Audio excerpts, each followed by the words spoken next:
question for the audience. Who here wants to get rich? Okay, so the vast majority of the audience. So that's a completely okay dream, especially here in the US, because sometimes in the US, people can't equate success to the amount of money you have, but that's for a different TED Talk. Unfortunately, I'm here to tell you that if your dream is to get rich and that is all you care about, you never will. In fact, you will fall behind because the only way to get rich is to follow a passion, and the money will follow. So the first thing I'm going to do is basically just show you guys what are the possible scenarios or problems with only trying to follow the money instead of your passion. So the first problem is a loss of motivation.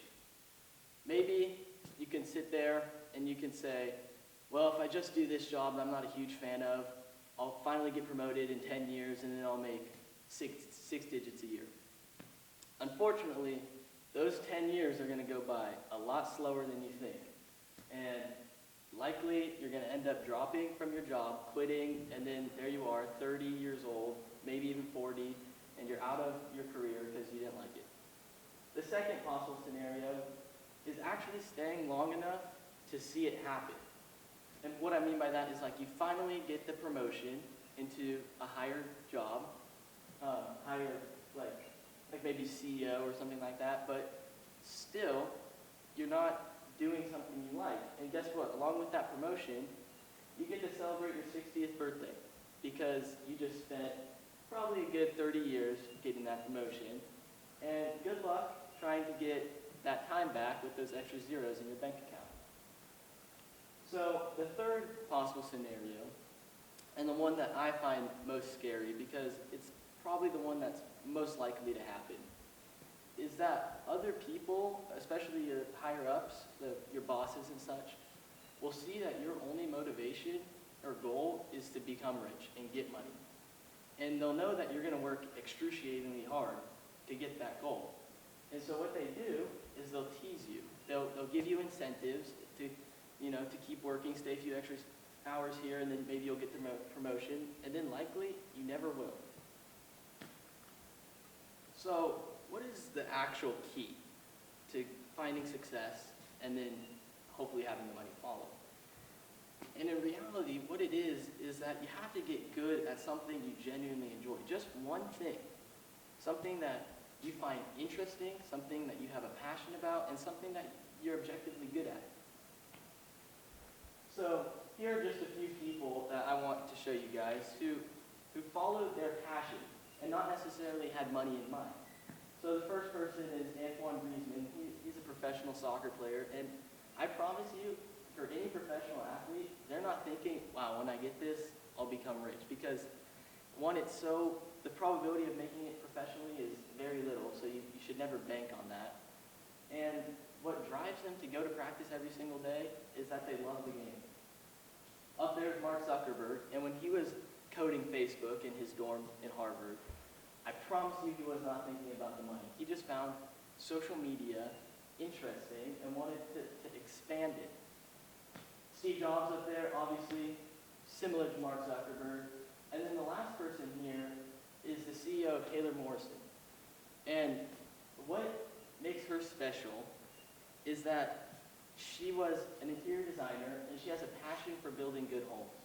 And that excelled her to the top. And that's sort of what Taylor Morrison, the company I did my preceptorship at, followed, that idea. So there was one common question I asked each of the people I shadowed, and it was something along the lines of, what is your favorite part of your job? And what's one thing you really like?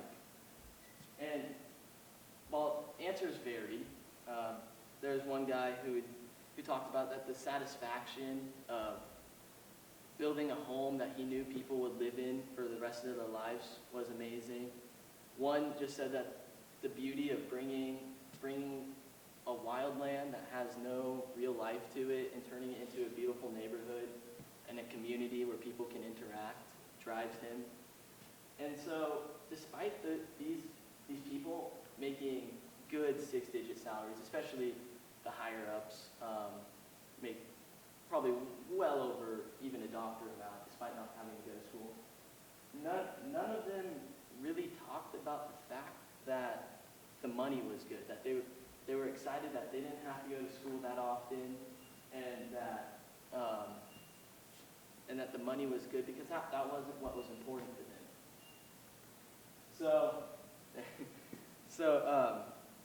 the irony is that Taylor Morrison as a company is actually growing. And the reason for that is because of that interest that their employees have in their job, which is getting the customers to fall in love with their home. And then the customers go and they'll tell their friends about it. They'll share the passion that the employees have, and that is causing Taylor Morrison to grow, and that is causing them to keep rich. So there's one last thing I want to leave you guys with, and it was a statement that a man I was shadowing told me on the way back from a job site. We were just in his car conversing, and he just brought it up. He says, Andrew, if I were to win $1 million today, or all the money in the world, I would not quit my job. I would finish it out just as it would be naturally. And this hit me in a different way because I'd never thought of that. And I thought, what would I do if I had all the money in the world right now? Obviously, I can't quit school, but I probably would slow it down, probably not take any APs, probably play hickey for a few weeks. But on a serious note, I thought of down the future. Is what I'm planning to do for my career, if I had all the money in the world, is that what I would still do? And that's the question I want to leave you guys with. If you had all the money in the world, would you still do what you're planning to do? And if the answer is no, it might be time to reconsider. Thank you.